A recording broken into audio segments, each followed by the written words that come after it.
YouTube. Hey, welcome YouTube, welcome Facebook. I am sure that there are millions and millions and millions of people who are tuned in waiting for this here program to go ahead and launch. So now that we are up and running on all of the streaming services that we know how to use, that I know how to use for the time being, I am going to be able to climb up on my rusty, trusty bicycle and actually start warming up because we're a little early. The group ride doesn't start till 5:45, so we have roughly, I don't know what time it is, about 20 minutes before the actual ride starts, or the training program starts.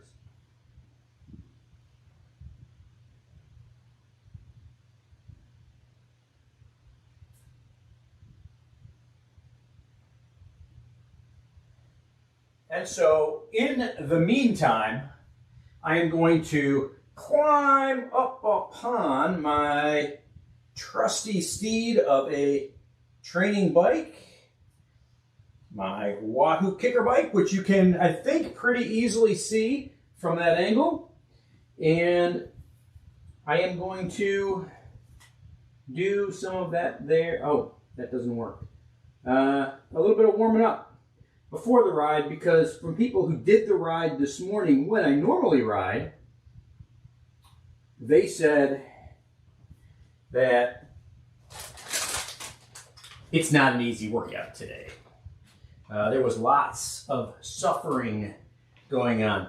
Sorry, so this is a new camera angle that I'm trying out. You guys can tell me what you think of it.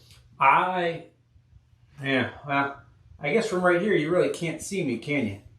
I just like everything, I am working on, figuring out better angles. One of my 3 cameras stopped working again today. Luckily, Mevo is gonna replace that camera for me because it's been literally a problem since I took it out of the box. I've got 2 cameras, the one in the front and this one that we're trying up high. I don't think it's not exactly the angle that I want. I'd kind of probably like it looking back a little bit and probably be a little closer so that you can see this here tablet a little bit more. You can see my ZWIFT companion app, and you can see what I'm typing or what I'm doing. Unfortunately for you, this camera angle also gives you a unprecedented view of how messy my current pain cave is. This is, if you've ever watched the channel before, you know that this is a temporary setting for me while I'm having some major work done on my house. And so unavoidably I am working out here. But the good news is that in the on the finish line side of the work that we're having done, the new pain cave is going to be remarkable. It's actually going to have both a heated and cooled floor, so that while I'm working out, I literally have climate control going on in there. I'm going to have a whole video wall so that when we're Zwifting, literally the entire wall in front of me will be the road. Whether on Zwift or Be Cool or Trainer Road or whatever it is that I happen to be using that particular day, that very specific ride. So I am going to go ahead and start pedaling. Let me know what you think of this camera angle. I think when I sit up, you probably can't see me. Is it cutting my head off? Oh yeah. Well, you can kind of see me when I'm here. I can point out things on the companion app in case you might happen to want to see that. But then other times I'll go to the camera in the front that I don't know if you can Yeah, you can see that camera right there, maybe. Yeah, right now my head's cut off, isn't it? Yeah, that's pretty. So I guess I will switch to the old standby camera. Hi. And you can listen to my bike warm up as I'm starting to warm up at an incredibly low pace. While I'm doing this, I'm actually also going to my CGM expired on me actually yesterday, and lacking the proactiveness that I probably need on a daily basis, I did take the old one off, but I haven't put the new one on. So, yeah, I use one of these CGM deals to track my glucose levels. Not diabetic, just doing it because, well, I am the American mammal, and being a typical middle-aged man who wears Lycra on a daily basis, I might add.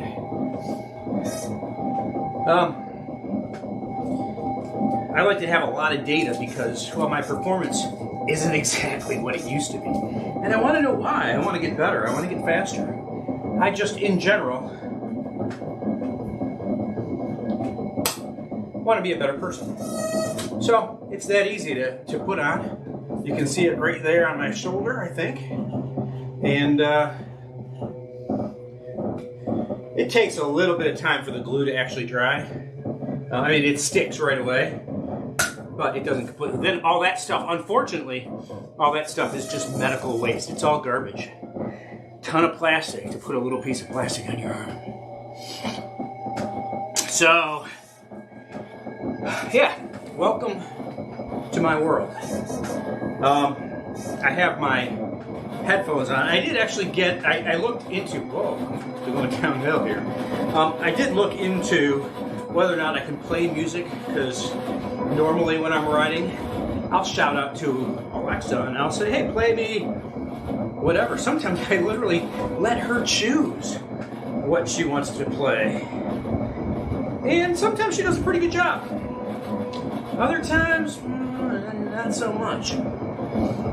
But at least once in a while, she picks out a playlist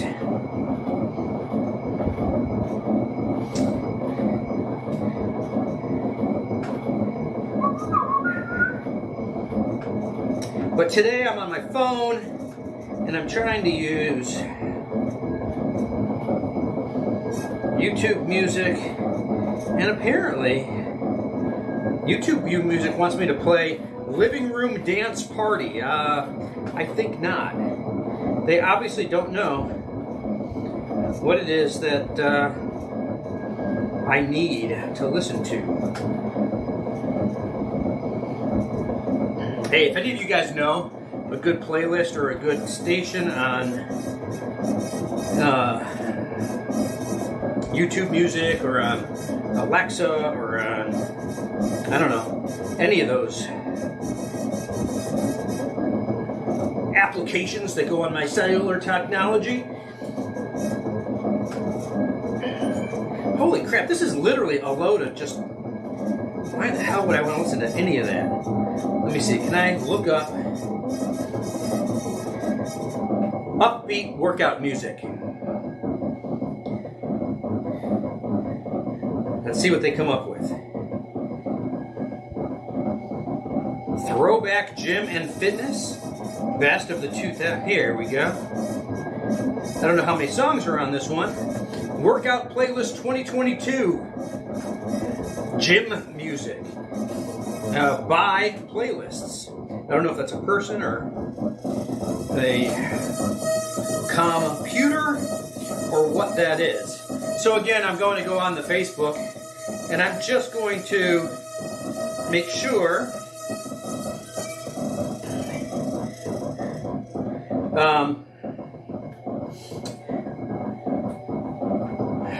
that we are live. The American Mammal Facebook page, if you guys aren't there, check it out. It's no different than Twitch or YouTube or, look at that, there we are live. We got video, I can't tell if we have audio. Man, you guys have to look at my ugly mug and this here green Lake Erie Wheelers kit today. Shout out to the Lake Erie Wheelers. That is the group that I ride with when I'm up here in Cleveland and it's not snowing outside.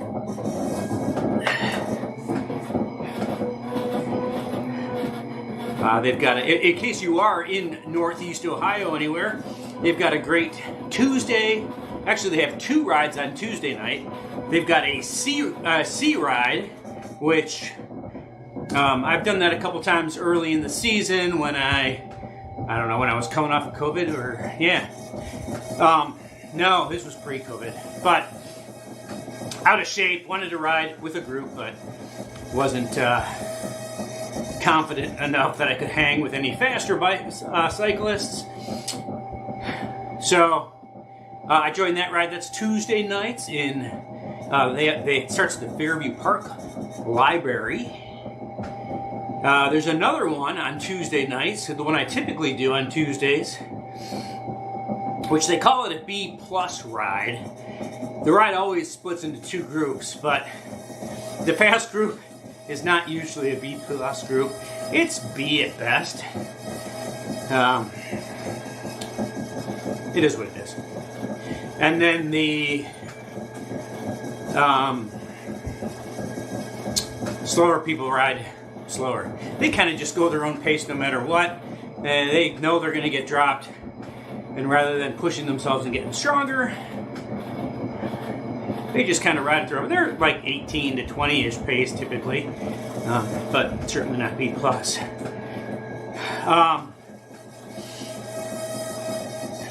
Maybe 15 to 18, I don't know. So then the Wheelers also has a Wednesday ride that is in Berea. It meets at the Berea Library. And then there is a Thursday ride. And I know you're never going to guess where we meet. It's in Olmsted Falls. But where in Olmsted Falls? Nah, no, you're wrong. We meet at the Olmsted Falls Library. And that is probably the fastest, strongest, most fun Wheelers group that I do. It's actually a split group. It's A/B group. And they ride the same route, but there's a strong group of A cyclists that really keep you on your toes. And then there's a B group that follows us. And it's nice because if you're not having a great day and you drop the A group, the B's are going to pick you up. Good thing I'm warming up because I don't know if I'm talking too much, which you could say, shut up, Dave, or if it's something else, which it certainly could be. I'm not used to riding in the evenings. As you know, I've been doing the 10 a.m. workouts every day. Unfortunately today, tied to that work I haven't done on my house, I had to meet with a bunch of contractors and go over some things. But, nonetheless, I've got 6 minutes and 48 seconds until the event starts. And, man, let me tell you what, I am not warmed up. I have this extremely handy Basecamp sweat towel. And since I'm riding with Basecamp, and you can see my avatar, at least right now, has the Basecamp kit on. I don't know what they're going to have us wear once we join the workout.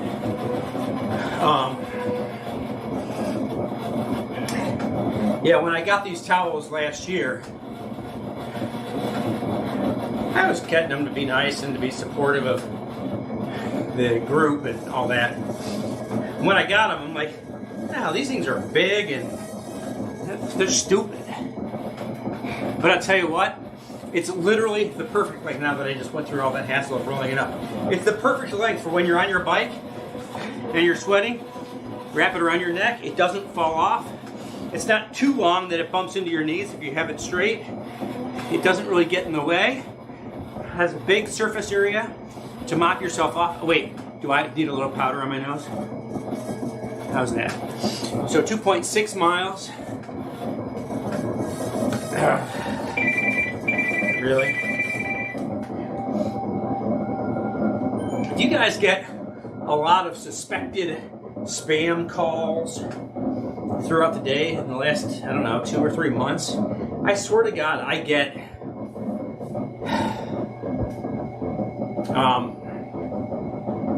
I don't know, 20 or 30 of them every single day. It's a pain in the ass. They piss me off.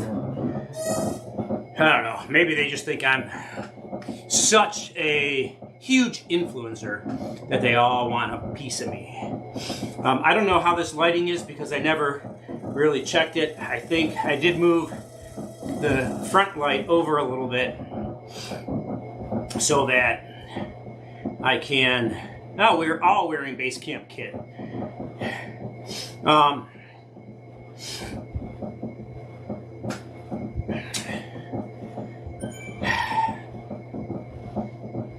Yeah, I lost my train of thought, sorry. I think you'll notice that I can do that from time to time. All right, so now I'm at that camera up there. I'm still working on the lighting, still working on the camera angles. I do notice that when I was putting in a little bit of effort, that one bounces a little bit more than even the one on top of the screen. I don't know if you can see a lot of movement right now, but let me see here. I'm sitting pretty still and you see me bouncing. So that's not me, that's actually the camera. I do move a lot when I ride, but not that much. I can see this camera that literally goes with every pedal stroke. It swings. I'm on the second floor of a cheap building, and obviously the floor isn't strong. So I've got to deal with it. I'm just going to turn down my volume a little bit. So those of you on this screen, I don't know, it's probably too far away. Do you actually see what's on the screen? I don't know. Can you read what's on this tablet here? I think, there's no way you can see it, at least in the little, well, because you've got a little thumbnail. Let's see, if I actually go to that camera. Now can you see it a little bit better? Not really. No, the angle's not great. And the light probably being right above it. I don't know if there's... But for those of you who aren't on ZWIFT, who don't ride regularly, the companion app picks up Bluetooth signal from the bike. Oh my God, I'm such a moron. I'll be right back. I was so focused on my CGM, I never put my heart rate monitor on. And apparently, ZWIFT didn't care that I didn't have a heart rate monitor, but my coach will. So hopefully we get that back. Let's see if I go into workout. Oh yeah, it's got my heart rate there, I think, yep.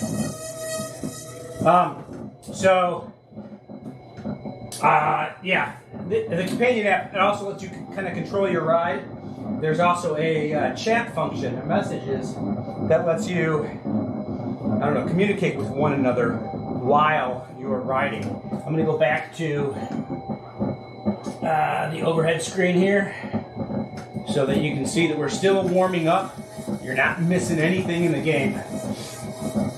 But all the stuff that's on the screen there above my head is on the companion app, and it also lets you either type or use speech to text, and that lets everybody communicate while you're riding. On a workout like today, I doubt I'm going to be able to talk much, even when I can talk well, the speech to text functionality sucks. So it's not a very useful resource.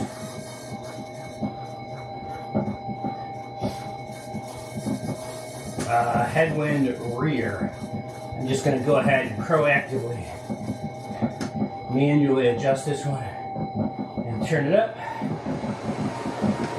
Woo! That's a lot of wind for this early. I am not warmed up, but we're 30 seconds before the launch of the ride.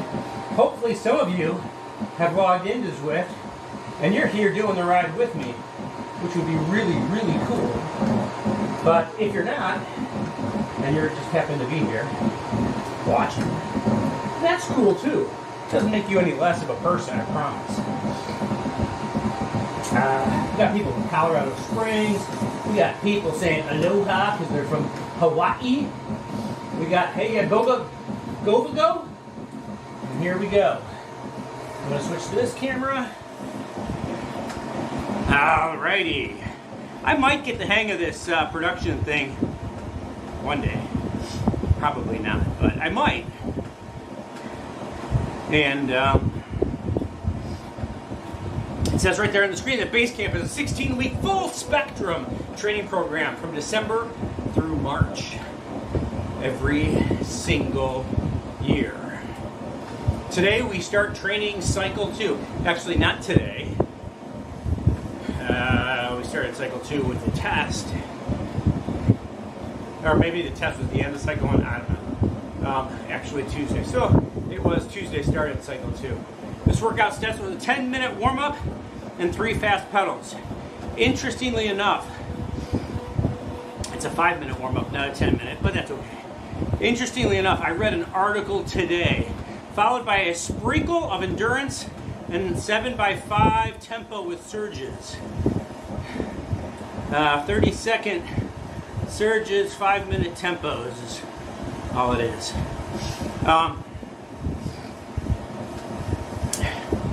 So I read an article on outdoor magazine, outdoor whatever, that publishing company or the media group that, you know, has bought up a lot of the independent magazines and broadcast stations and all that.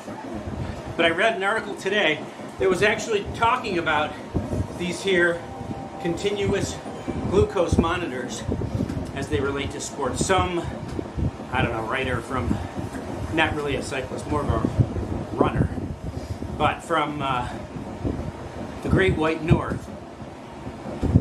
And he wrote an article and worked with a physician over a 2-month period as he was wearing it. And his insights were pretty interesting, talking about the holistic view of managing your glucose as it affects your performance on the bike. But then specifically a couple points, he was saying how strong efforts early in a workout, which if you'll see coming up here in 2.5 minutes, we have a series of 3 short 45-second. The first one's 175. The second one looks like it's 195. The third one is 215.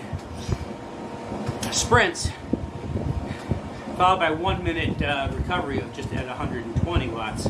And that's for me, based on my FTP from my test last Saturday.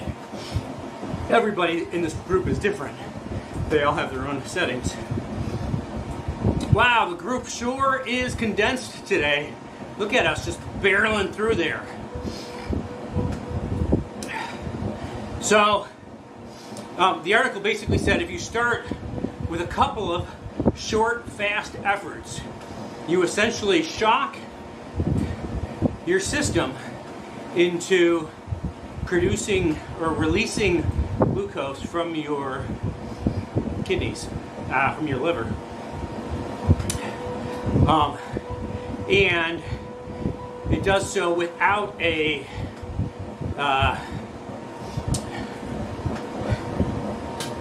response of what's that shit called? lowers your sugar, whatever. And so it makes it easier to sustain your efforts on shorter rides by having these sustain your sugar levels out across efforts, and that gives you obviously a much better ability because your body burns glucose as energy. And so if you don't get your liver to produce that, as a lot of us, me, don't do these sprints on a regular basis during our workouts, because when I'm outside I tend to just skip those, forget them, right? Saying to myself, that's not important. What do the coaches know? They're only pros. Alright, so here we go. Fast pedal, only 175 watts. Won't be that difficult.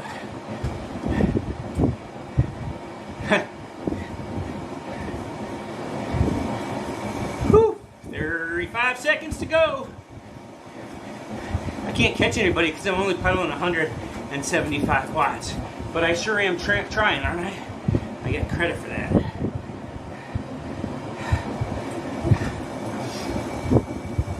It's pretty funny when I look at the computer with the camera on it. It's only a little thumbnail. It's the same thing that you see, but much smaller. Unless you're looking at it on a phone, then it's about that size. And when I look and I see how much I'm moving, I stop. All right, now we get to relax for a minute at 85 RPM.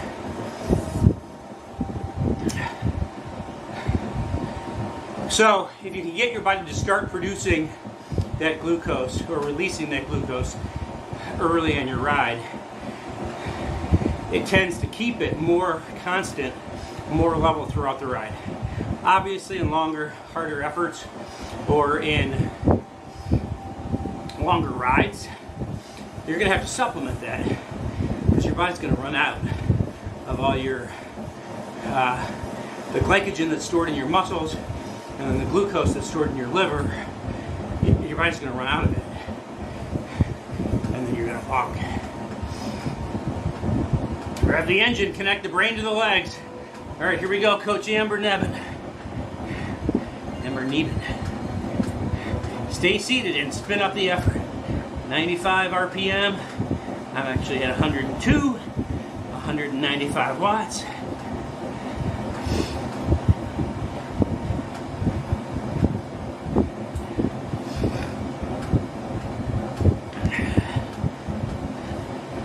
Whew.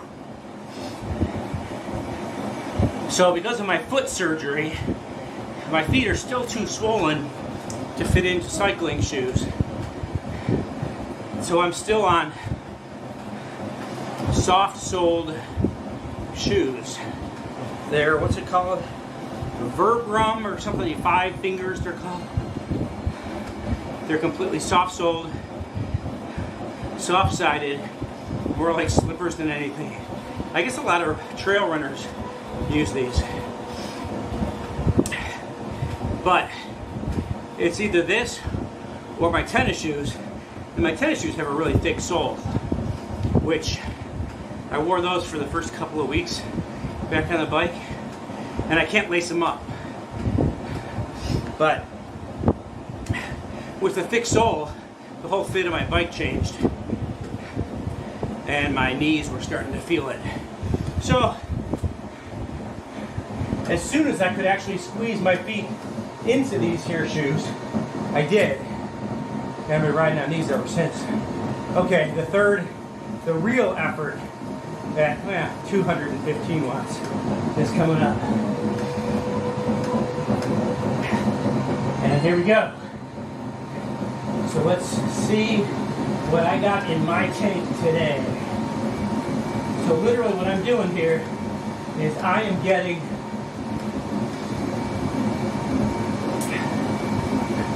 my body to respond to the effort. According to this article, I'm getting my body to respond to the effort to say, oh, you're going to be working hard. I need to start releasing glucose into your blood and not insulin. That's the word, insulin.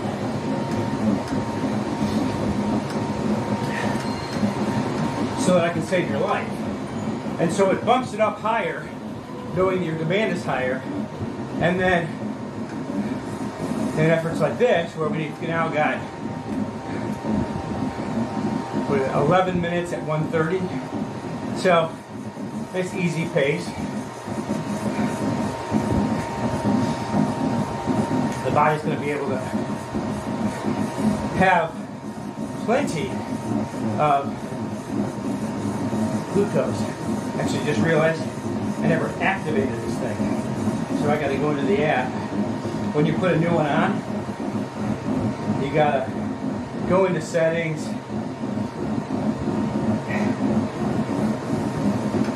You got to have glasses for this when you're old. You got to go into sensor, activate a new sensor. Activation failed. Activation failed. Ah, there we go. They keep saying activation fails, but then it says, oh, you got to wait 15 minutes to use it. So it didn't fail. So that being said, all the stuff I'm telling you, I can't actually track and or show you today because I just activated my sensor. So, sorry to you.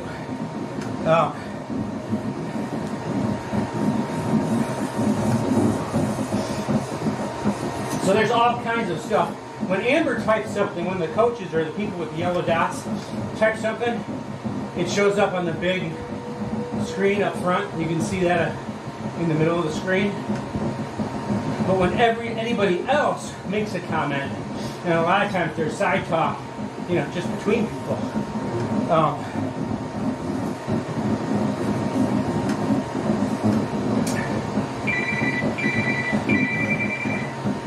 You can see that on there, but it will not show up on the screen. Another one of those spam calls. I'm telling you, 20-ish per day. Right now it's people selling me Medicare health benefits. They can increase my Medicare benefits. And I'm like, really? That's odd. Now lately some of them have been selling me, what do they call it? Final life expenses. All I gotta do is just give them my credit card and they'll pay for my final life expenses. Take care of my loved ones. All I gotta do is just give them, it's, you know, Steve who calls. You know, Steve from just down the road. You know, he's not in Bangladesh or Bangalore or anywhere else. It's right down the road. And he just wants my credit card or my bank account information will be good too. He can do it with either.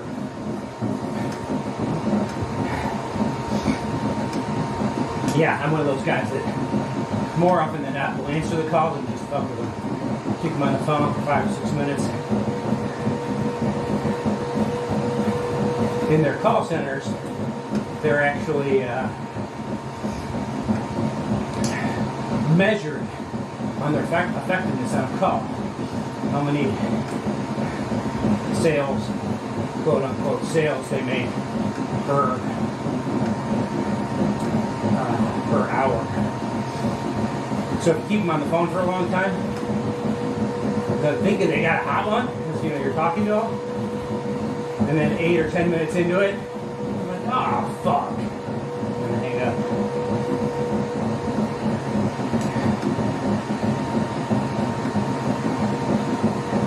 Man, all these people are pushing me way into the guardrail there. Didn't Sagan get kicked out of the race for that? I want that guy's great bid number. I want him kicked out. Not just fine, I want him kicked out.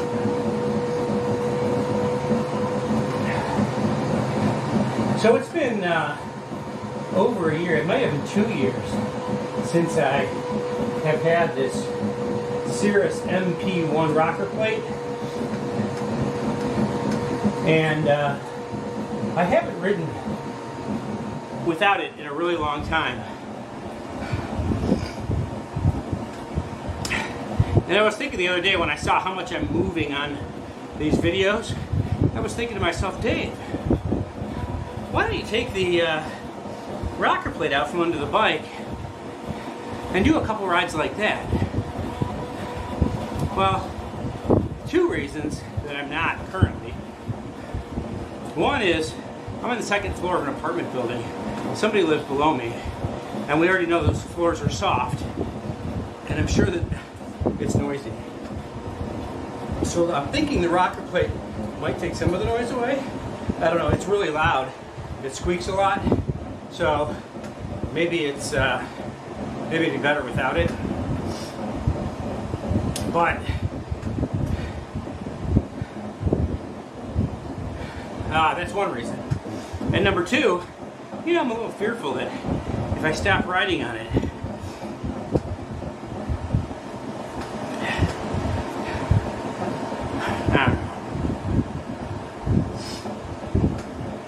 one day I may take it off and just see if it's quieter, or if I move around less, or if maybe it feels better or worse without it. Certainly I won't be quite as high to the ceiling, because it's a good, I don't know, 9 inches off the floor.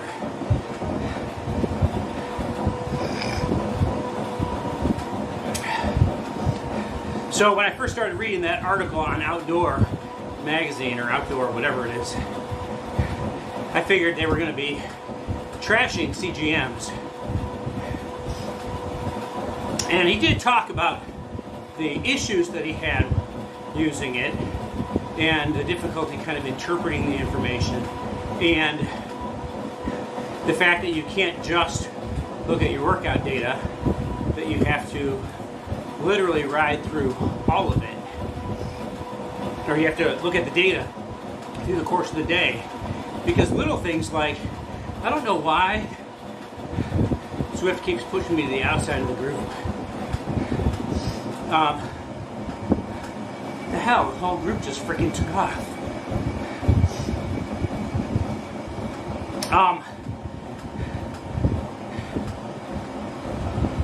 Things like the amount of sleep that you get, or the quality of your sleep at night, will affect your glucose levels. Obviously, the foods that you eat, but not just the food you're eating today or right before a workout, but the food you ate yesterday affects your glucose score, your glucose volume today. So what I had for dinner last night is affecting my ride today, as well as everything I ate during the day, right? So it's not just how you're fueling on the bike, but it's how you're fueling just in your entire life that affects your glucose levels. Your glucose levels not only affect your health if you happen to be diabetic, but the science is also showing that if you continue eating high sugar foods, processed sugars, right? That you will develop diabetes. Not might, but you will. That's why such a high percentage of people with diabetes today. It's because of big sugar. Big sugar did it to them all. So just like anything in life, we gotta consume sugar in moderation. We gotta take it when we need it, and not just eat it because it's good and really, really, really addictive. So that was interesting, but like I said, I thought he was going to bash it. He was talking about the issues and the benefits, and the biggest benefit that he saw, the two things he kind of pointed out in the article was that quick effort, that hard effort at the beginning of a workout kind of wakes up your whole, I don't know what you call it, but your whole sugar system, and starts putting that together. Man, I don't know if ZWIFT is having an issue or what, but you know, we keep bunching up like this. I guarantee you, my pace isn't changing. My watts are being controlled by the computer. 2 minutes and 17 seconds until the beginning of these intervals. They're only, I can't even read what it says.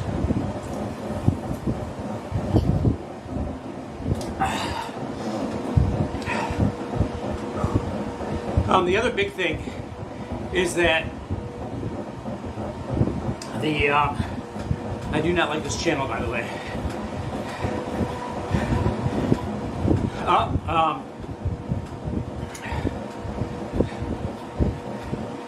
That our hydration levels affect our glucose absorption or utilization.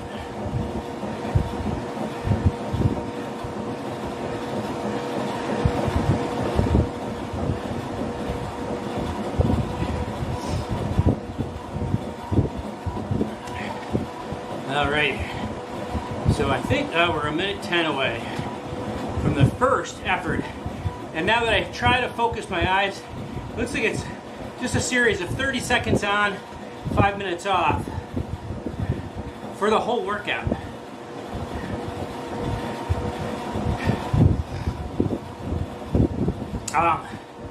I like these workouts because, you know, it's only 200, what does that say, 225? But I'm sure, I'm guessing, I don't know if they're fast pedaling or slow pedaling. We've been slowing our cadence down to work on our muscular recruitment. So maybe that's what we're going to do again today. Which is not my strength. Strength is not my strength. And so these slow pedals cost me a lot. A lot of frustration, a lot of mental anguish. Okay, here we go. And it says 90 RPM, so no, not really too slow. I mean, I think with 225 watts, I would prefer to be at 110. But apparently we're buffering our lactate right now. And teaching our bodies, or forcing our bodies, to turn that lactate from our muscles into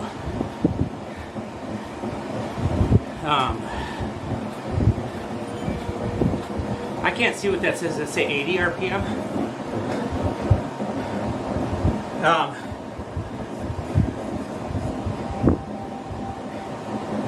Turn it into glucose. So your liver can get the lactate out of your blood and convert it to lactose as you need it, glucose. Alright. So it's a little slower than a pace I like to ride at. But not a killer like Tuesday. We were at like, I don't know, 65-ish.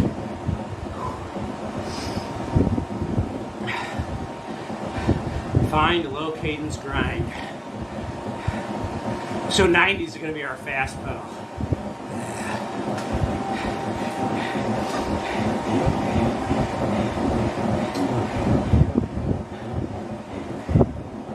Hey Amber, on the fast pedals, can we go above 90 or should we stay there?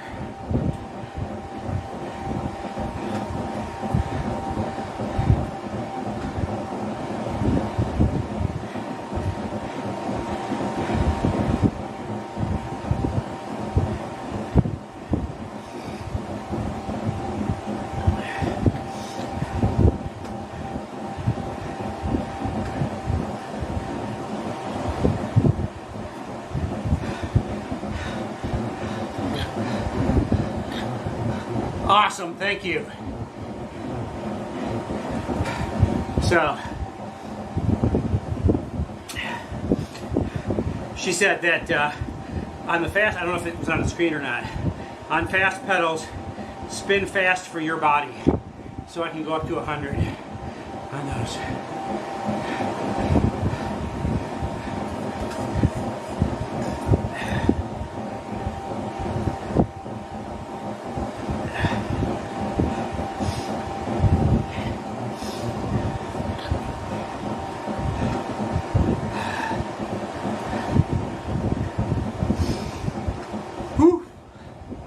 See, there's lots of chatter just in the way that Amber's responding to everybody.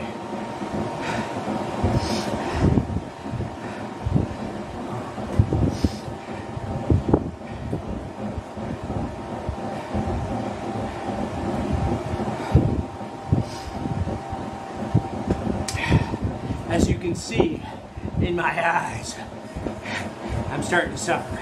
Not like killer suffer, but this is the first 5 minute of 1, 2, 3, 4, 5, 6, 7, I think 8 of them.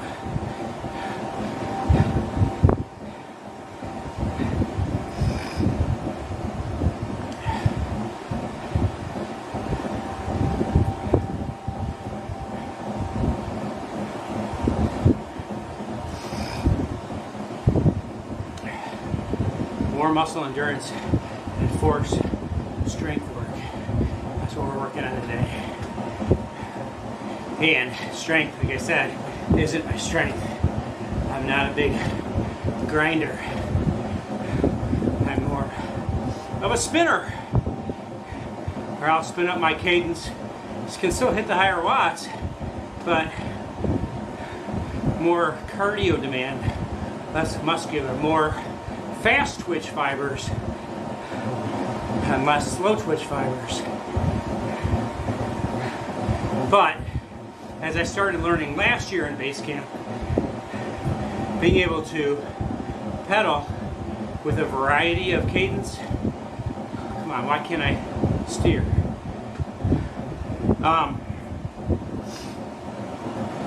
Teaching your body to utilize those muscle fibers more effectively and efficiently, different cadences, different amounts of power, makes you a more effective cyclist. Go figure. And so if I keep going to what my current strength is, I'm never going to get any faster or stronger or better. Here we go. 5, 3, 2, 1. Now, oh fuck. This one is, she had said to go fast, and now we're going lower. Ah.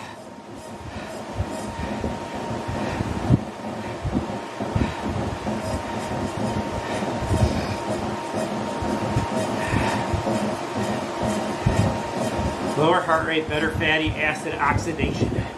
Holy crap. So, this workout is going to make 80 feel fast. 80's not fast. 80's not easy.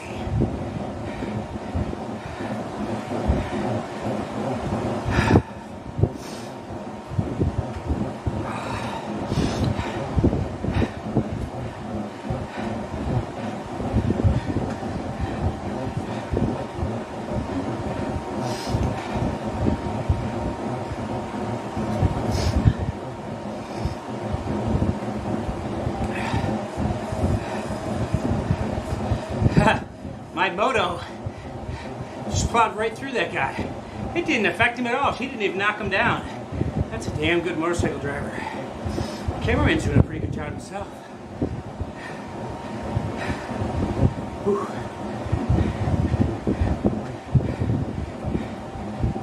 That is not me in the truck.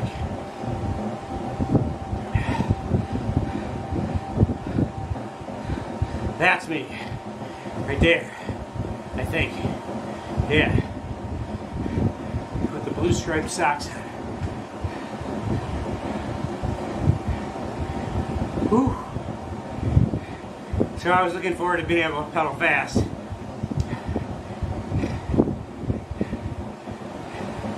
But you're actually pedaling slow.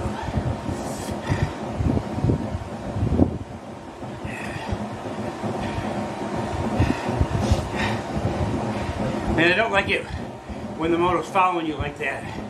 Right on your side, you just want to say, what the fuck, leave me alone.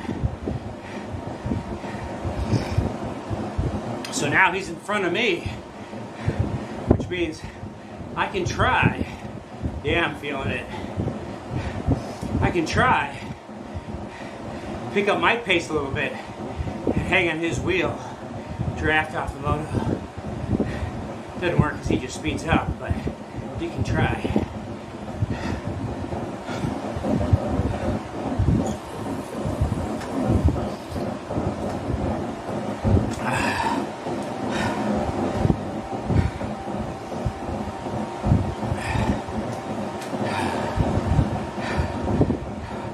Man, who's that young kid riding in front of me? Past him. Thought he was some hot shit riding by the old guy. I actually have a friend that I call him a bulldog. Manny, if you're watching, I'm talking about you. When we're on a ride, especially like at an event, but even on our weekly rides in Miami, when somebody or a group comes past us, we're having a conversation, we're taking it easy, or maybe we're riding hard. Manny can literally be toast, and some kid goes by him, you know, he's less than half his age, and you just see it on his face, and he kind of looks over, and then he fucking goes. And you know, when one guy in your group does it, you can't drop. You gotta stay on his wheel.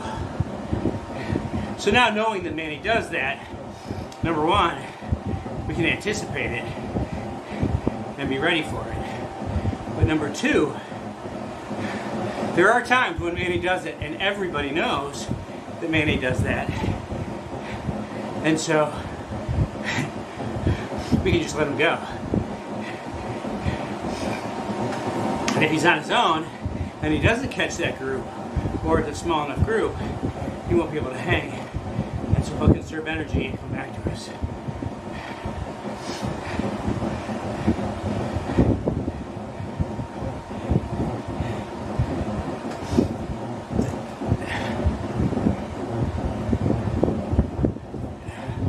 What the hell of a view is that? There we go.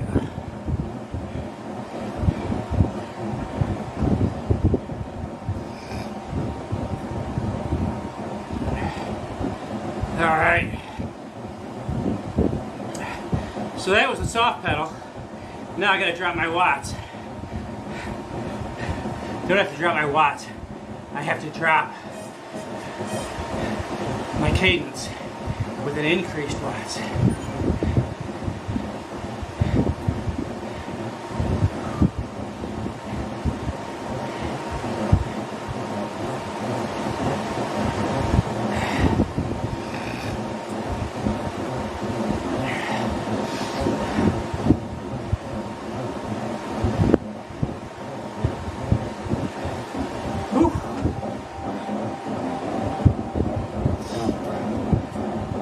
Notice I didn't talk there.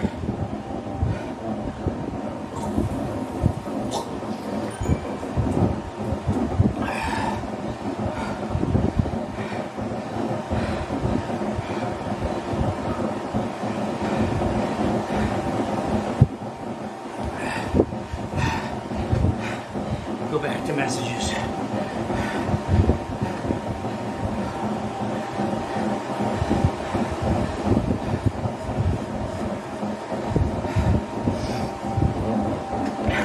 This playlist really sucks.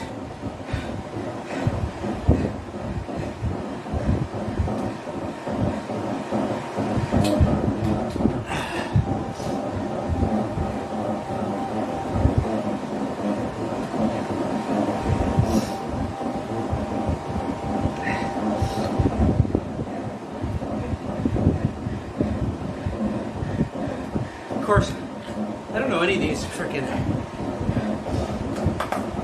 songs in their video. It's low cadence, so I should probably put on the dead.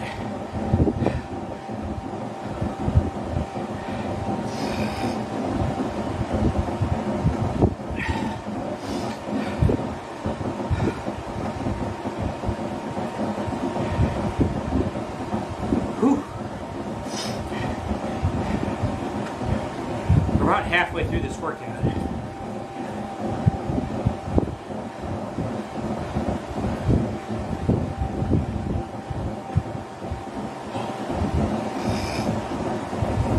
Oh, we gotta move our glutes.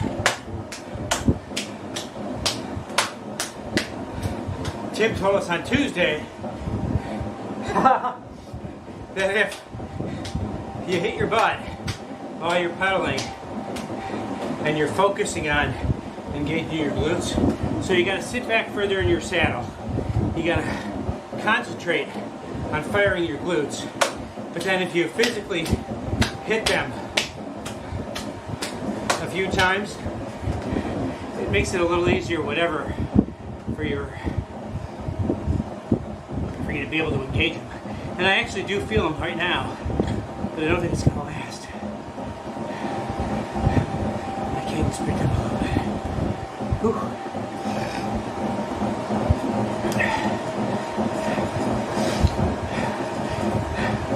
So you know all that stress that we deal with during the day? You know, whether it's work related or relationship related or money related or market related, but all that stress and bullshit we got to deal with.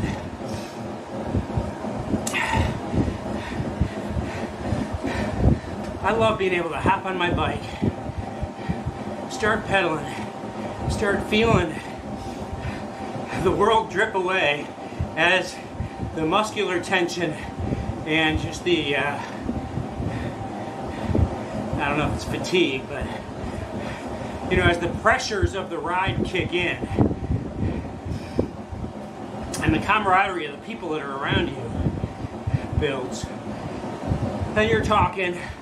But there's also, even on a friendly Tuesday group ride, there's always competition. So you're always eyeing each other. You're seeing, how does he feel today? You know, what's she up to? She had a good day. She got a lot of energy. Is she spunky today? And you're waiting to see in those couple of early pulls during the ride, are they really focused on keeping the group together, or are they more focused on blowing it up? And generally, you know, the first at least quarter or third of a ride, you really try to keep the whole group, especially on that Tuesday ride I was talking about. Try to keep the group together at least for the first 25%, maybe 30%. And then when you get to, you know, at least by halfway point, now you gotta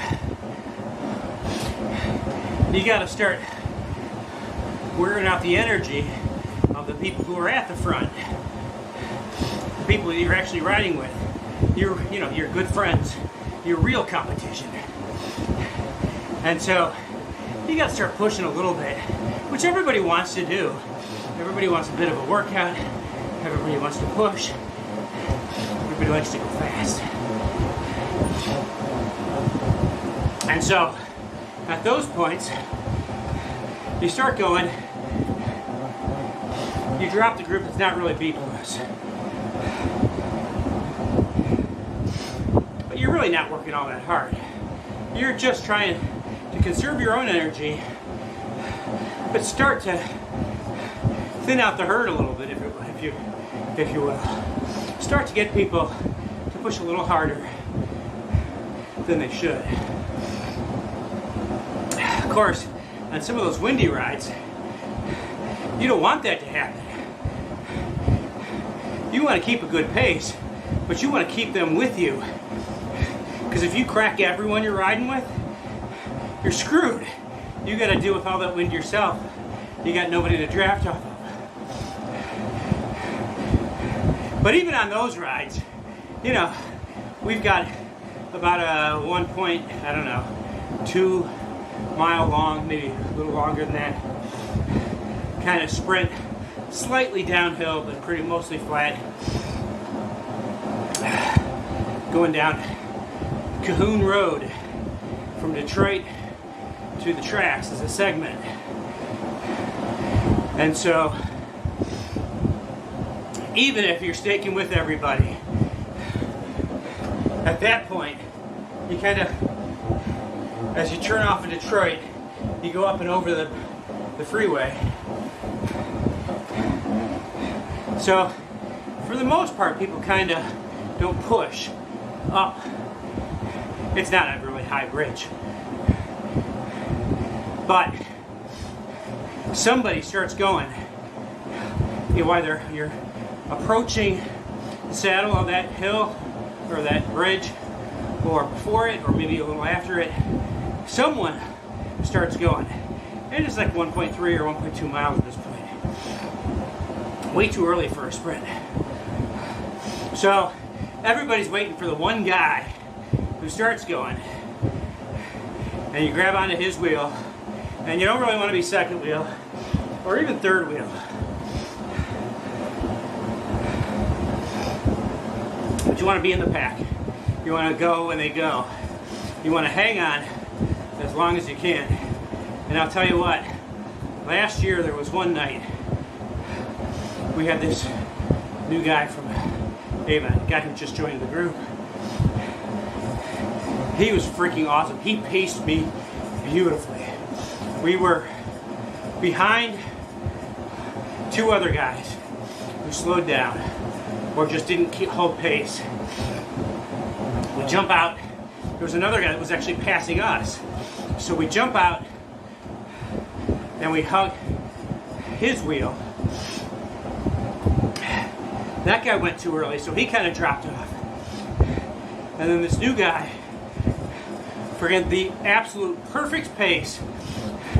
We were like, I don't know, I was at 280, 290 watts, maybe a little higher.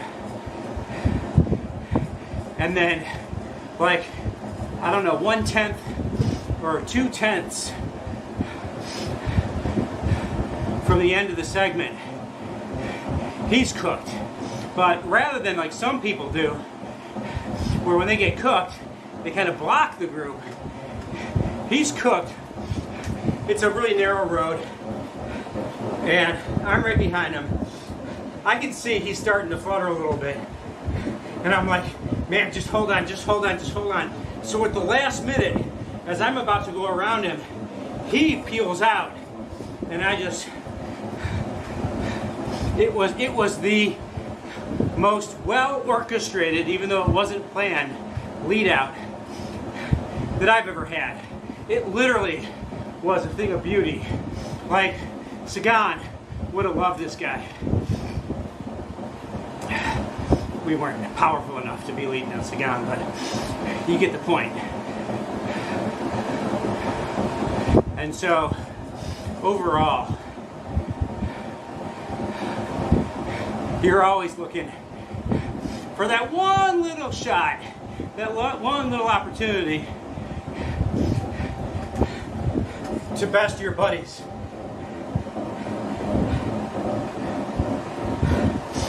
On every ride. Because we're not competitive at all. Mammals. We're a real passive group.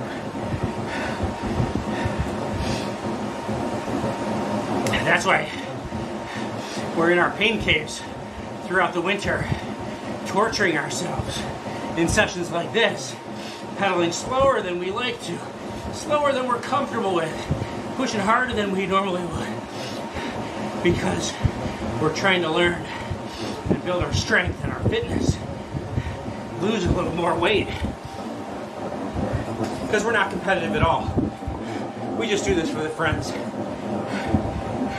But you know, you respect guys who can kick your ass, and they respect you when you can best them.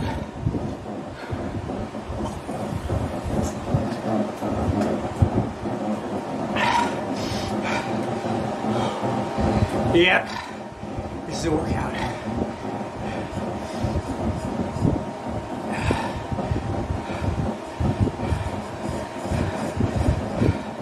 I got Kid Rock on right now, so I gotta turn it up a little more. Mostly because I'm freaking in pain.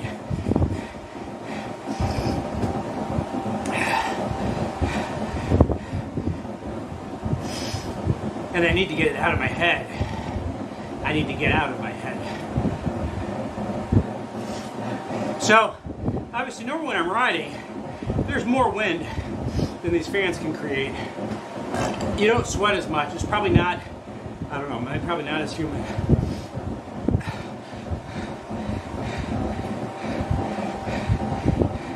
And so, you know, all I really need to do is do that a couple times during a ride and I'm fine. But when I'm riding inside, man, I sweat so much more. It's not that it's warmer because I've got the thermostat set to 65, and even if it's 68 in here, I got one fan at full blast, the other one's just going however fast I'm riding, 21.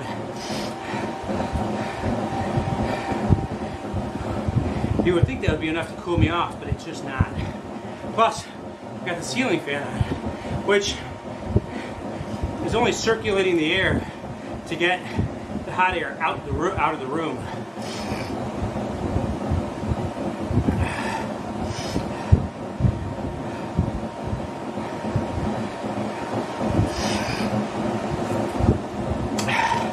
So after this, we've only got 2 more of these green pedals to go.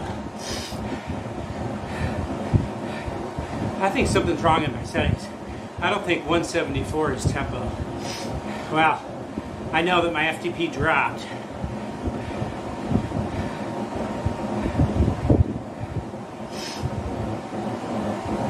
I'm just following instructions. I keep trying to pedal faster because that's my comfort zone and I want to go faster. And since I'm in erg mode, it doesn't do nothing. Of course, right there it did.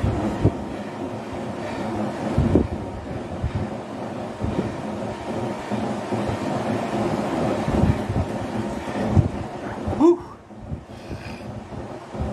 Yeah, plus I'm inside, and again, maybe it's a winter thing with the cold air and the warm air and all that, but my sinuses really get stuffed up.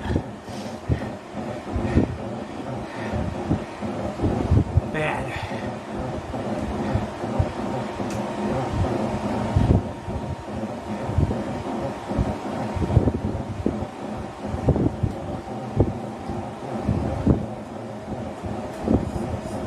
I'm going too fast again.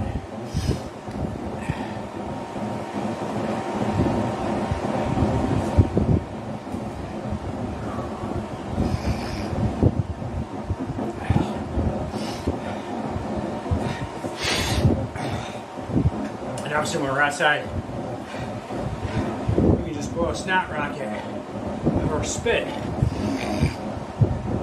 But you can't deal with that.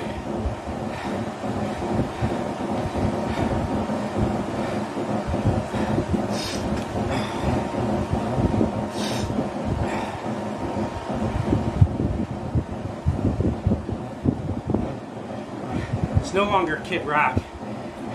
And it's a really high pitch song. I know the song, I just don't know, you know,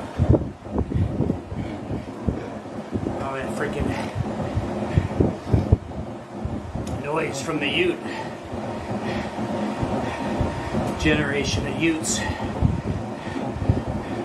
They don't know music. They just got this noise that they have to deal with. Okay, here we go. 3 of these left. Oh, I didn't want to go all the way over. Damn it. Slower.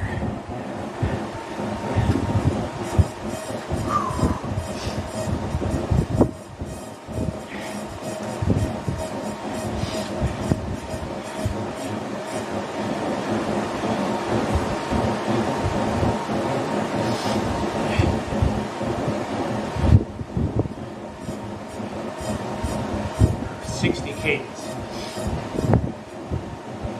Alright, now you up again.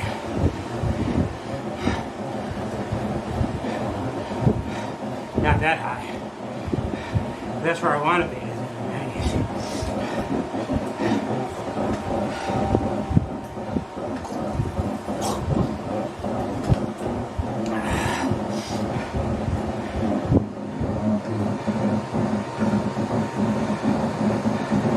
Hi.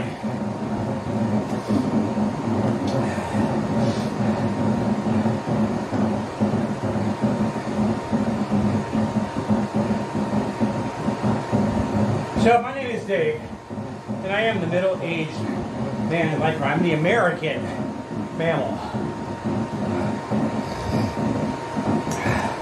And I'm here, namely, to keep me motivated and focused on following my winter training program. But it's also a lame attempt to get people like, well, any of you who are watching, which I'd be surprised, but anybody who's watching, to get you to see what I'm doing, to get you to see that the benefits of what I'm doing, that it's not really pain, being in a pain cave, that there's a lot of advantages to doing this. And maybe to encourage a few of you to log into ZWIFT or Be Cool or Full Gas and join me in one of these rides. Hop on your trainer, hop on your bike, and come join me. Every Tuesday and Thursday at both 10 a.m. and 5:45 p.m. Eastern Time. Basecamp does these open, public, free group rides that are part of our program. It's part of what I paid for. But you're encouraged to join them. And ride for free. You can literally do the entire season on Tuesdays and Thursdays. They want to give you a little taste of their workouts, of their methodology, and of the community, so that next year you say, ooh, I want to be a part of that.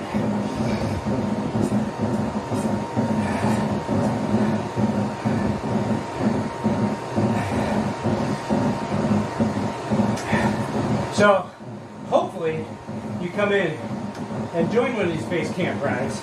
By the way, if you let me know that you're coming, I can work out with them to get you a free one of these Basecamp kits, so your avatar will look just like us. You'll be one of us. You'll be riding in the Peloton. You'll be part of the team.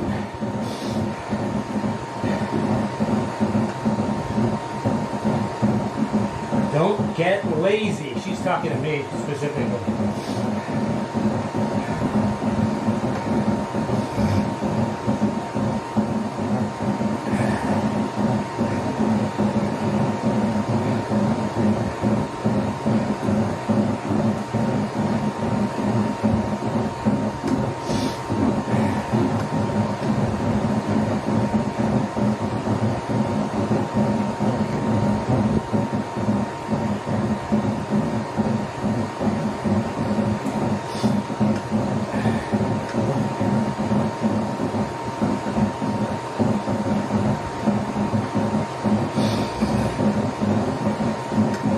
Slim Shady.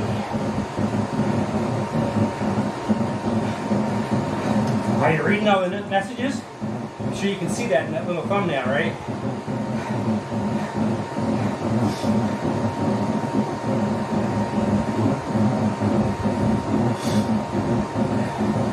Apparently there are no good ones in here. I don't even know how to use these. Are you fucking kidding me?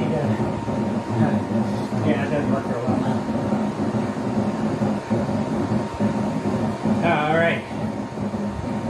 Only 2 more of these 30-second pushes. Holy crap, I'm already only at 65.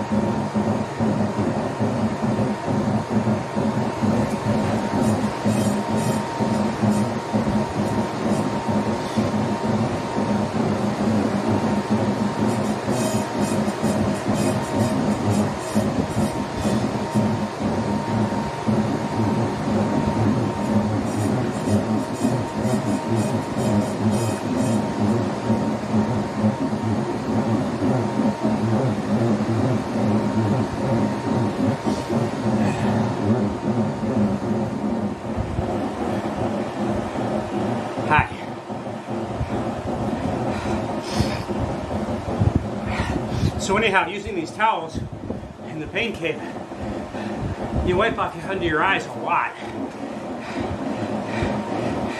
And I notice I get rash under the eyes and between my eyes. I realize it's because of the sandpaper. Normally you don't do that. Because you're going faster and it just blows off your face. Or maybe you sweat different in the winter, I don't know. Maybe I need 2 more Wahoo kicker fans. Find the rhythm.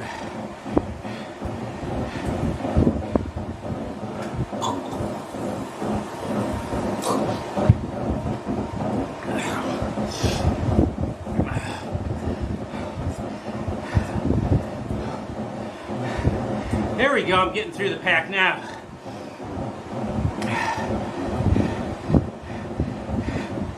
I don't know why, I'm 42 out of, what did they say, 220?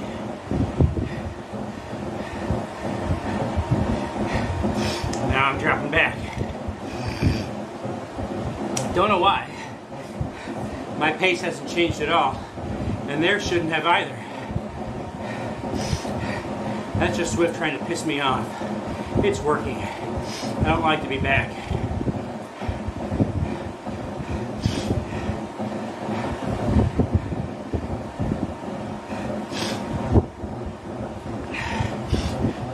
I could have sworn it said cotton candy.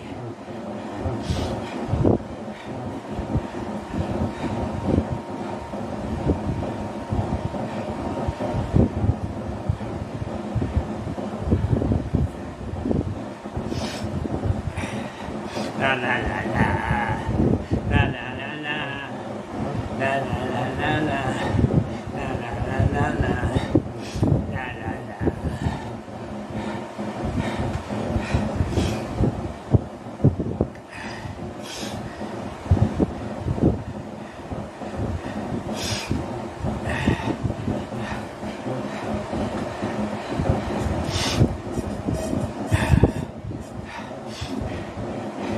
Man, a street dog with some sauerkraut right now, though, oh, that would be delish.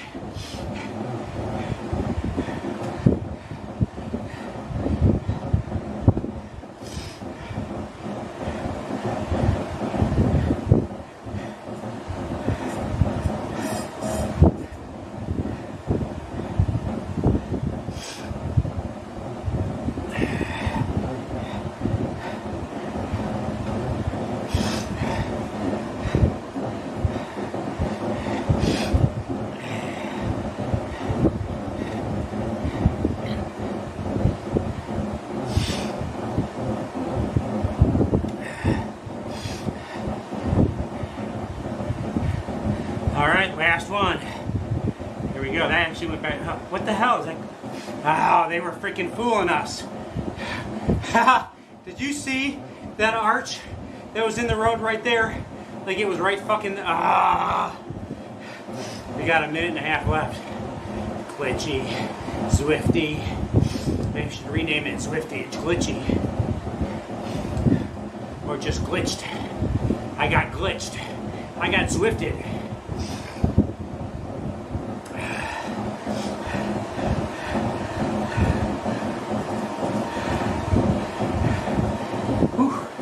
Amber's always there, cheering us on. She's riding right with us. This is Amber Neben, Olympic time trialist. I don't know, 3 or 4 times, multi-time world champion.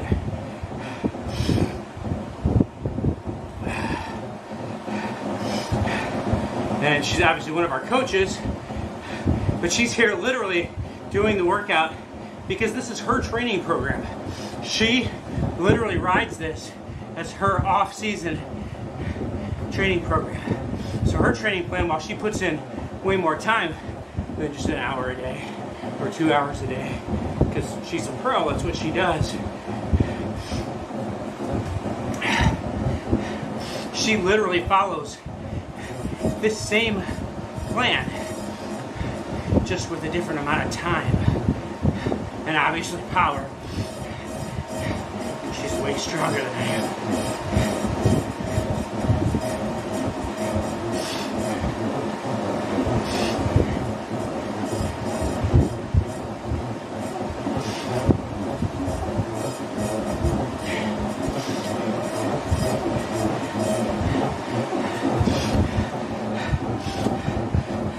All right, where are we meeting for these hot dogs? For these hot dogs?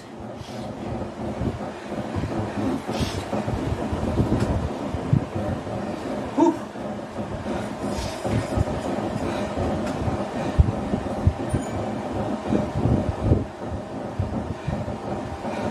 Now we got 3 minutes of recovery. I'm probably going to add at least a couple more.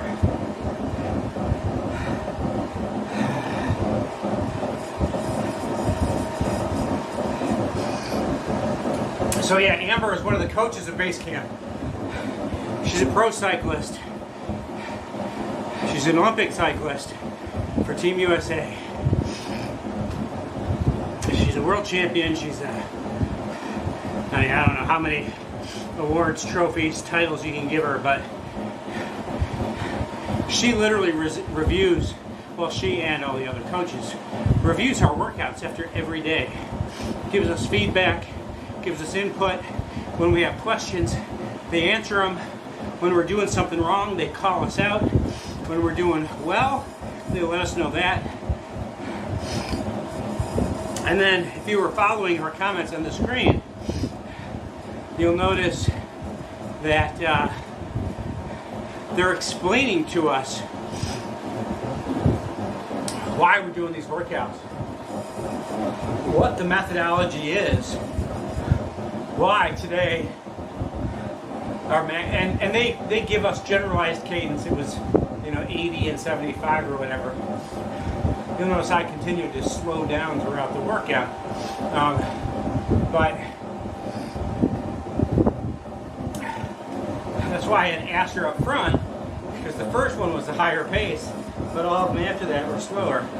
And so I asked her, I said, hey, is 90 the fastest we can pedal? And she said, no, go to what's a fast pedal for your body. And what I interpreted that as is with the slower pedals that you want to vary your cadence between those intervals, but it's not a 80 watt or 80 cadence. It's a moderate to slow pedal for you, and then on the surges it was a slow pedal, and so that's why on a couple of them I was down to as low as 60 RPM.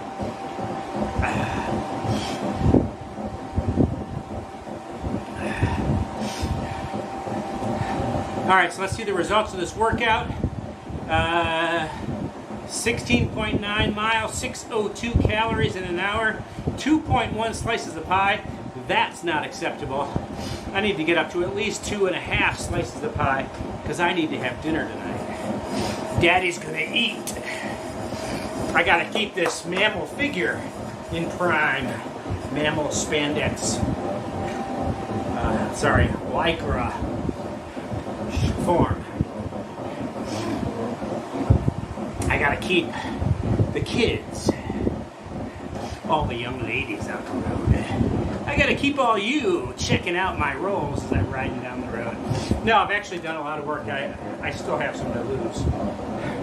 But when I started Basecamp, not this year, but last year, just before camp started, or just after camp started, I bought a scale because the nutritionist who's a part of the Basecamp program encouraged us to weigh ourselves. And I'm like, I don't really weigh myself, I don't care.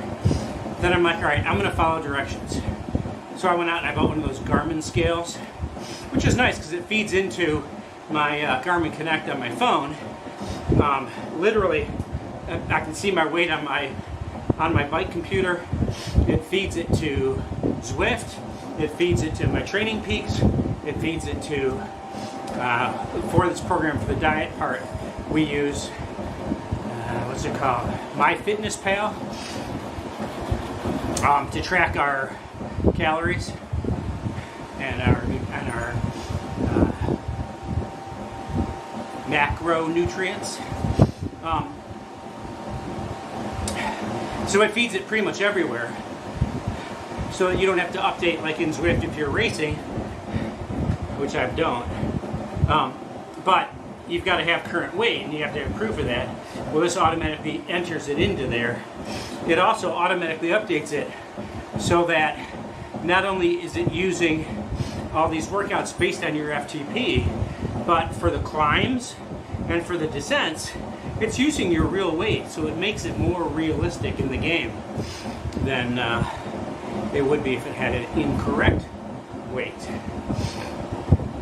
So anyhow, I bought a scale, and I was figuring I was probably around 170-ish, a little heavy, but you know, I stepped on the scale for the first time. It was like 199.8 or 199.7, I don't know. I was 200 pounds.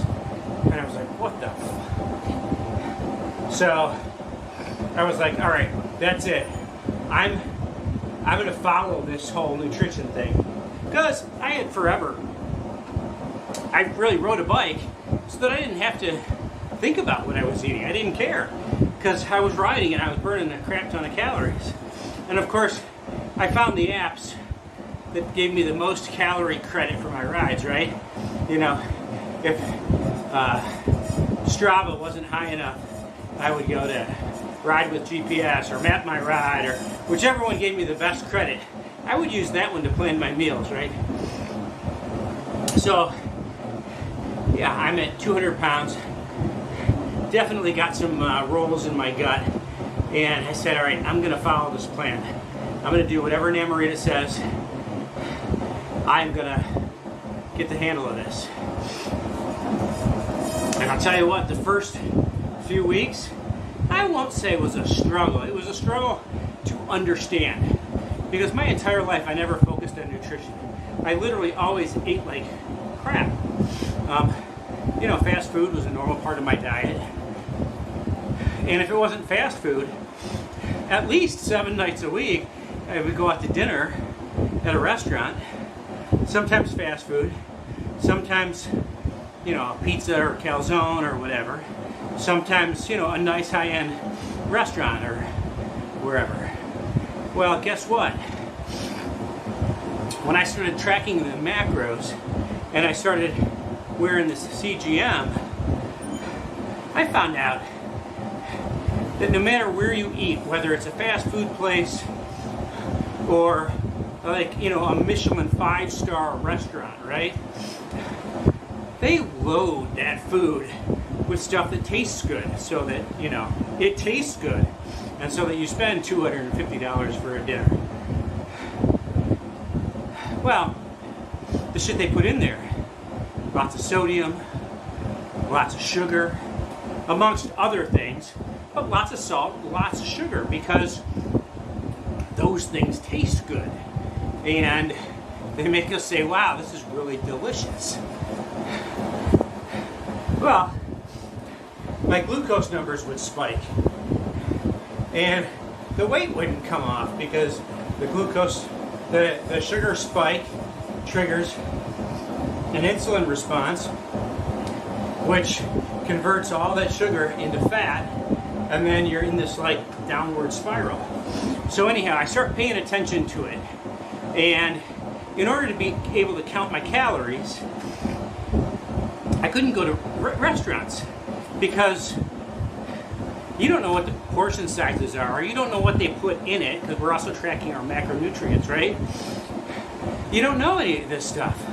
How much butter do they put on a freaking steak, or even on a chicken, or on the fish? So even if you try to eat healthy, how much salt and sugar do they put in the vegetables? Actually, the answer is a lot. That's why vegetables, that's why broccoli tastes really good, or Brussels sprouts taste really good when you're out to eat, right? Tons of salt, tons of sugar. So I stop eating out and I start eating in, cooking, and even just ordering like those pre-planned meal services.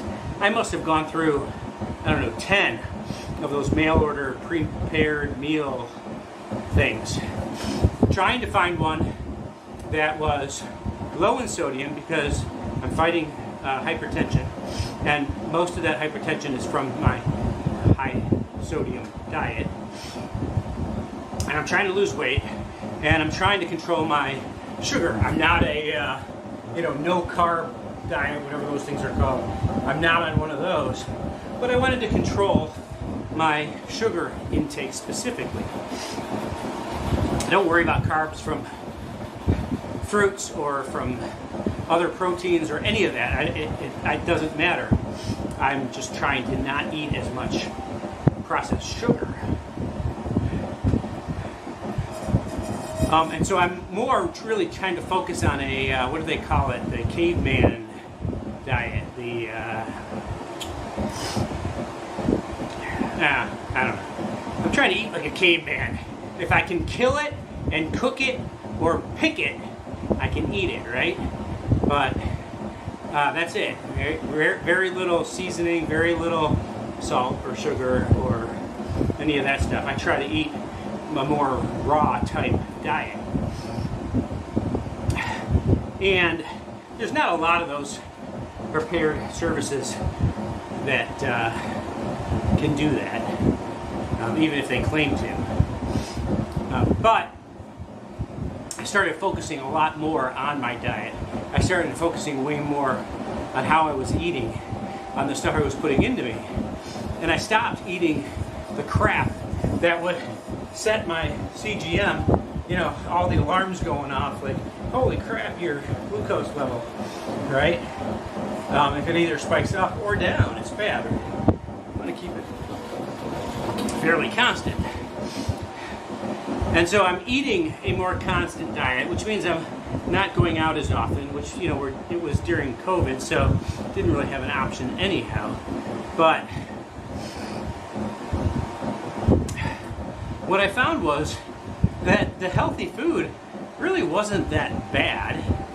It was all lower in my caloric intake, and most of the time that was okay. An interesting thing that I found was that the less processed the food was, the more true raw the food was. Obviously, it didn't taste as good. Some may say that it didn't taste good at all, but you could find a way to like it, to enjoy it even.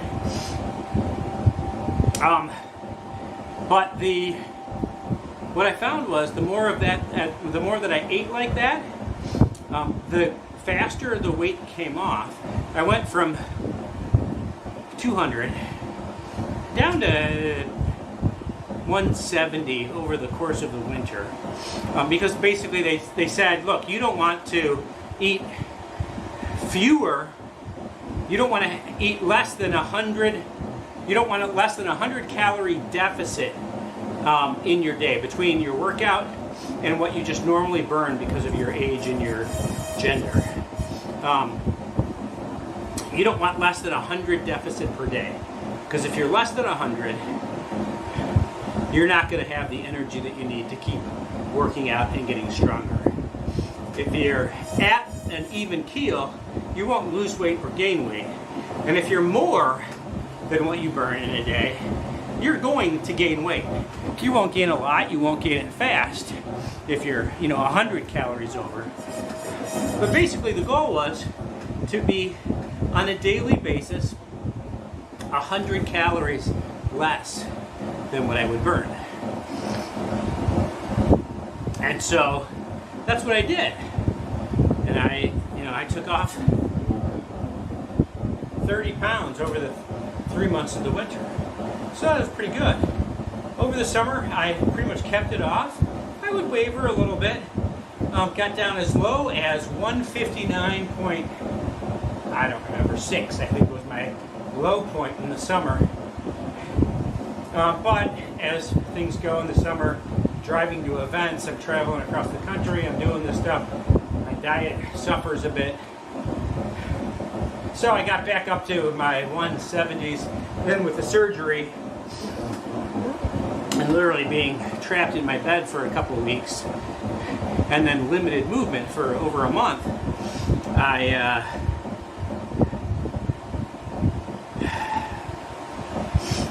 got up to almost 180, 179.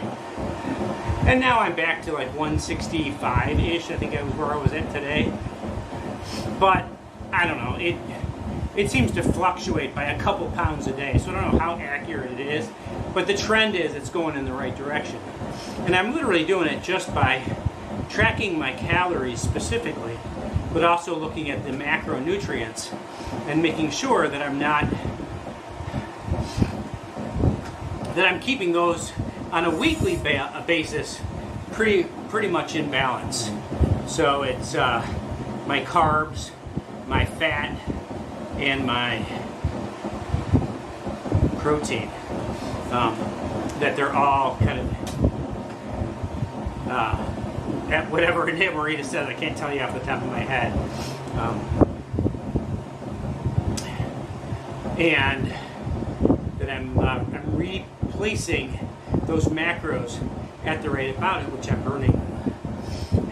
And so on a daily basis, but more specifically on a weekly basis, I try to have that balance out so that my carbs, my fat, and my protein are all at the correct percentages.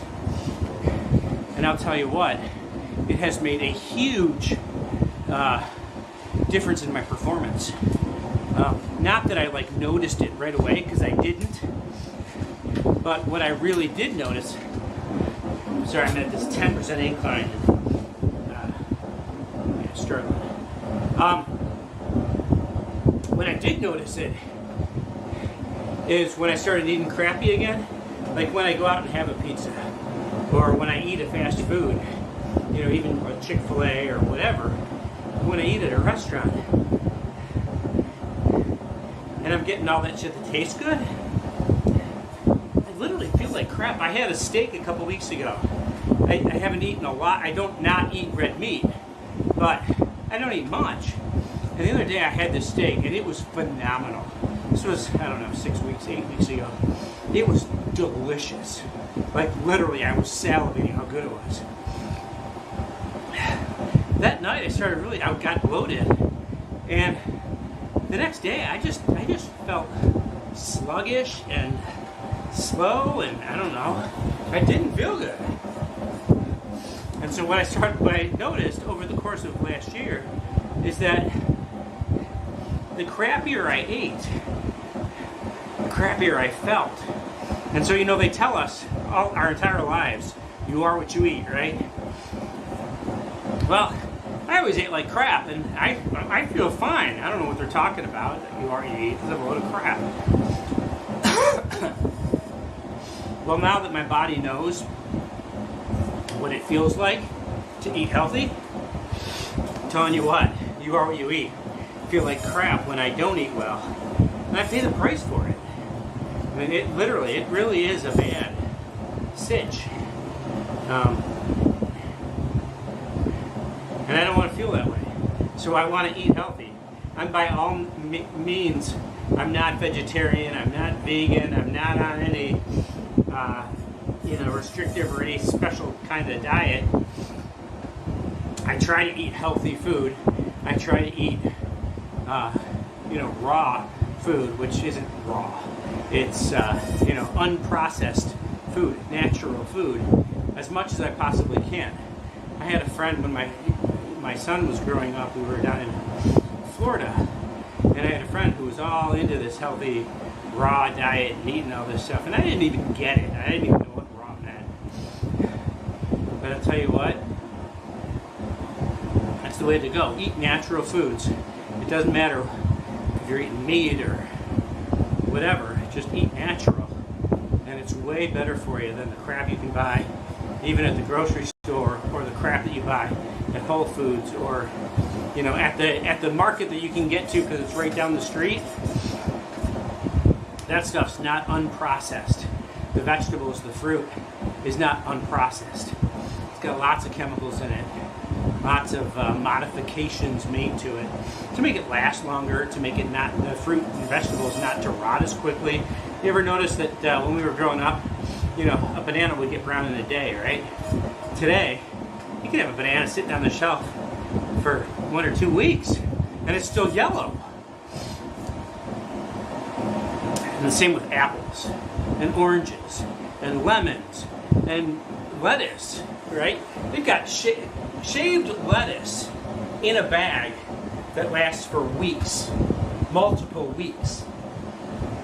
That's not natural. But that's the crap we're putting in our bodies, and it has an effect. And again, I'm not out there preaching to anybody. I don't care what you do. I don't even really closely restrict what I do. I just try and eat unprocessed foods as much as I possibly can. Again, you know, I follow the whole everything in moderation, right? Except for cycling. Wear spandex all the time. Wear Lycra exclusively.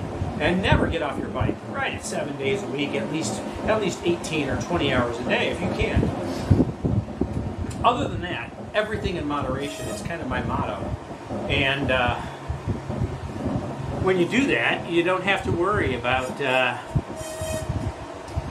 how things taste. You don't have to worry about what it's doing to your body. You don't have to worry about your health, about issues that come up, because you're eating natural food the way that God intended.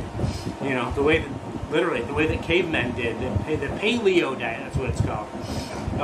You know, back when they discovered fire, and they literally clobber a saber-toothed tiger to feed the village for a week. You know, or they'd go and pick berries or mushrooms or whatever out of the forest so that they could eat. And that's how they lived. And today we can still do that. But the more we eat processed, convenient food, the more health issues that we have. And big farm, the big ag in the world isn't going to tell you that. But the reality is, if you can go to local farms and get their food, not somebody who's selling to you know, a big conglomerate or owned by a big conglomerate, go to a local farm and get their produce. Go to a local butcher who's buying local beef and local pork and local chicken that's truly farm raised, that's not, you know, injected with all kinds of chemicals to fatten them up quicker, or feed them, you know, modified grains and crap, fertilized fields to make them grow bigger and faster. You know, we put that shit in our bodies, and guess what? We get bigger, faster. So if you can find locally grown, locally raised, locally harvested foods, you're more likely to be able to eat a clean diet without any processed crap that goes into it. And you're helping local farmers. You're helping local ranchers.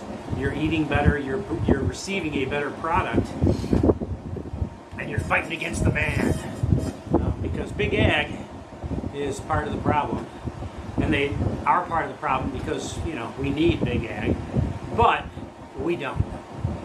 And so if you can find locally produced foods, you're going to benefit, you're going to be more healthy, you're helping the local economy, and, you know, you're helping the little man. So it's kind of a win-win, if you will. So I'm at 21.9. I'm obviously going to get to 22 just because I'm freaky like that. And then I'm going to ride just a little bit further because sometimes Strava doesn't agree with ZWIFT. And while ZWIFT is saying, nope, you rode 22 miles, Strava says, no, you rode 21.8. So, not that in the big picture it really matters, but, you know, I am the American mammal, so I care about shit like that. If it's not on Strava, it didn't happen. If you're not riding with people on ZWIFT, did you really ride? And similar to that, if you're not in Basecamp, are you a cyclist? So, hopefully you enjoyed today's workout. You enjoyed seeing me suffer a little bit. I got to teach myself not to use these sandpaper towels. Not just these, but any towels, because I can feel it drying out my face or scratching my pretty face here. Yeah, hopefully you may want to come and join me tomorrow or Saturday or Sunday at 10 o'clock while I do my workouts.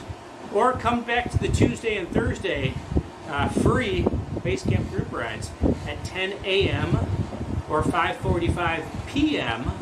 on ZWIFT. Just look up at the group rides, find the Basecamp ride, join. It's totally free, and you can ride with me. So, yeah, thanks a lot for being part of the video today. I hope you enjoyed it. I certainly enjoyed having you out there. And, you know, I hope to see you out there on the road.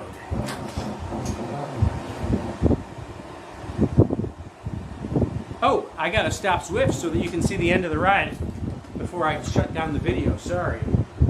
Alright, so here we go. I'm over at the other computer. I'm gonna click on menu.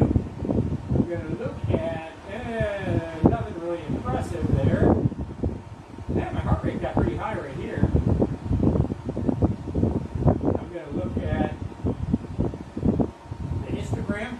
I got to 2.5 slices of pie. I'm all good. 708 calories.